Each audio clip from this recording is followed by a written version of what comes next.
So when it does come down to the RDL, I think this is one of the exercises that people struggle most with, because whilst a lot of guys typically just do a straight leg deadlift, but we call it an RDL, to feel in the hamstrings, the problem is a lot of people tend not to hinge and rather just drop the bar. So what that's going to do is just put a lot of stress and a lot of that work on the lower back instead of the hamstrings. So one of the best cues that I can give, and you've probably heard before, is just hinging at the hips. So imagine there's a wall behind your glutes and you're trying to hit that wall. As you actively drive your hips back, one, you're going to feel that stretch in your hamstrings, even with no weight.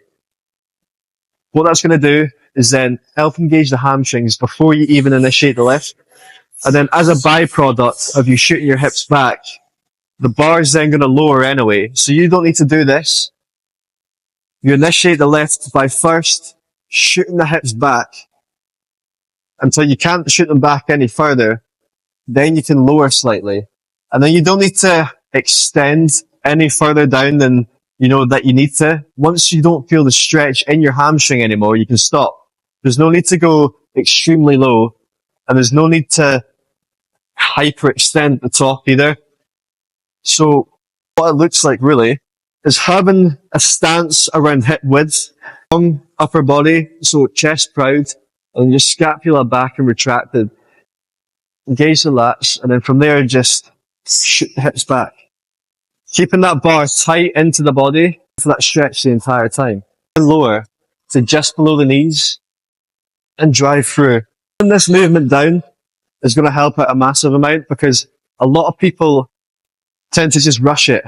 They rush it and they don't hinge, and they wonder why they don't feel it in the places that they're trying to target.